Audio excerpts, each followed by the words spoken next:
Vous voulez visiter des sites classés à l'UNESCO? Voici les plus beaux en Autriche. C'est parti!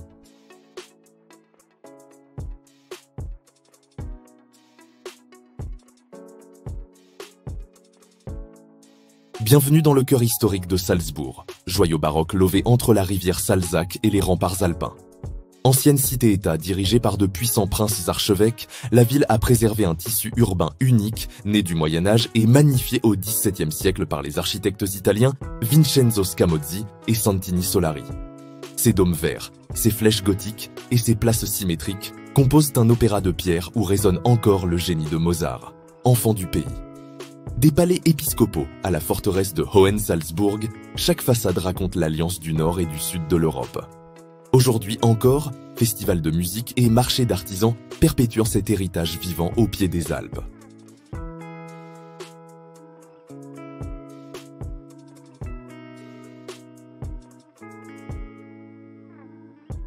Aux portes de Vienne s'élève le palais de Schönbrunn, résidence d'été des Habsbourg de 1743 à 1918. Conçu par Johann Bernhard Fischer von Erlach, puis achevé par Nicolaus Pacassi, cet édifice de 1441 pièces déploie une façade ocre emblématique du baroque autrichien. À l'intérieur, la galerie des glaces, les salons chinois et le cabinet des millions étincellent de marqueterie et de laques précieuses. Dans le parc géométrique, promenez-vous entre fontaines, labyrinthes et orangeries jusqu'à la Gloriette, belvédère dominant tout Vienne. Ouvert en 1752, le Tiergarten de Schönbrunn est le plus vieux zoo du monde encore en activité.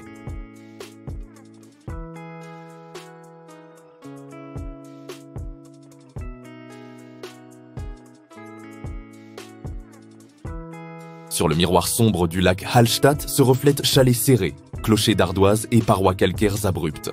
Dès le deuxième millénaire avant notre ère, le sel extrait du massif du Dachstein a nourri la prospérité du Salzkammergut, attirant Celtes, Romains puis princes-évêques. Les galeries souterraines, aujourd'hui visitables, racontent cette épopée minière millénaire. En surface, ruelles pavées, églises gothiques et ossuaires décorés de crânes peints évoquent un passé spirituel intense. Panorama, folklore, mines et musées du sel forment un tableau où nature et culture s'entrelacent. À l'aube, le son des cloches se mêle aux brumes glissant sur le lac, rappelant la continuité d'une communauté qui vit toujours au rythme de la montagne.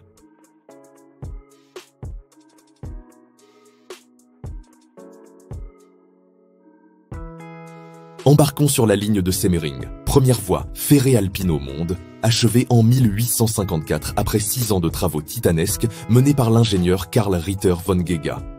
Sur 41 km, 14 tunnels, 16 viaducs à 2 niveaux et plus de 100 ponts métalliques défient des pentes dépassant parfois 1000 mètres.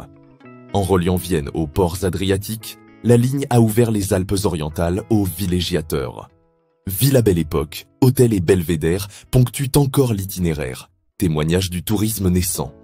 Aujourd'hui, des trains modernes franchissent toujours ces ouvrages de pierre taillée, preuve d'un mariage durable entre ingénierie et paysages alpins spectaculaires.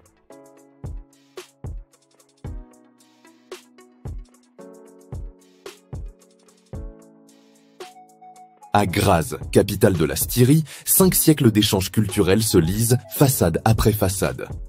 Sous la vigie du Schlossberg, le centre historique juxtapose ruelles médiévales, cours Renaissance à arcades, palais baroques et toits rouges, reflets des influences italiennes, balkaniques et germaniques attirées par les Habsbourg. Le Landhaus arbore une cour vénitienne, la cathédrale révèle des fresques gothiques, tandis que la Kunsthaus rappelle l'audace contemporaine. 3 kilomètres plus loin, le château baroque d'Egenberg, ses salles astronomiques et ses pans en liberté complètent ce tableau vivant. Ensemble, ville et château illustrent un patrimoine urbain en perpétuelle évolution.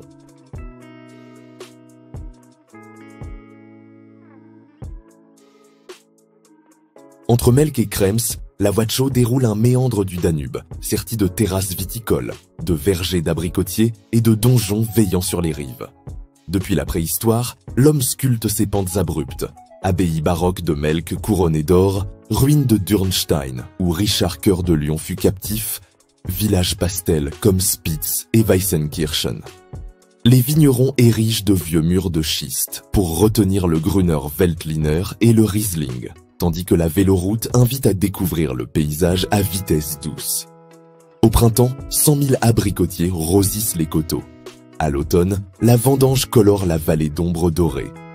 Un dialogue millénaire entre fleuve, vin et pierre.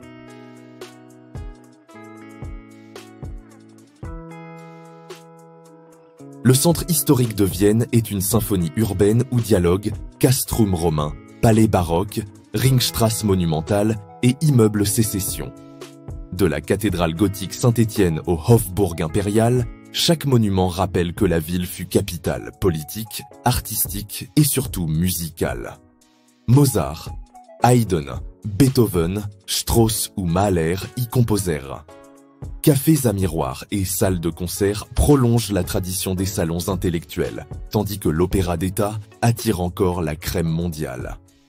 En soirée, la grande roue du Prater tourne lentement, rappelant que l'Empire a laissé place à une métropole cosmopolite sans rien perdre de son élégance.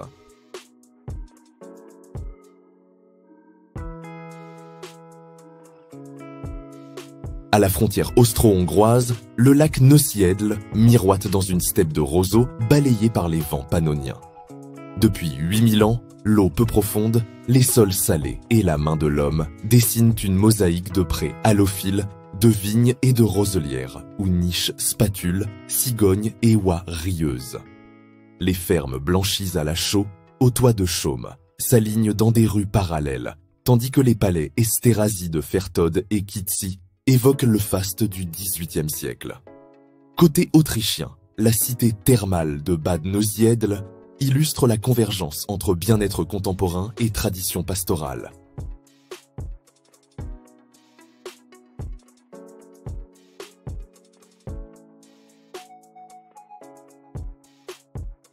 Terminons à Baden-Bavienne, perle autrichienne des grandes villes d'eau d'Europe, série transnationale inscrite en 2021. Depuis le XVIIIe siècle, les élites européennes se pressent ici pour prendre les eaux, sulfureuses à 36 degrés Celsius, prescrites pour la santé autant que pour la sociabilité.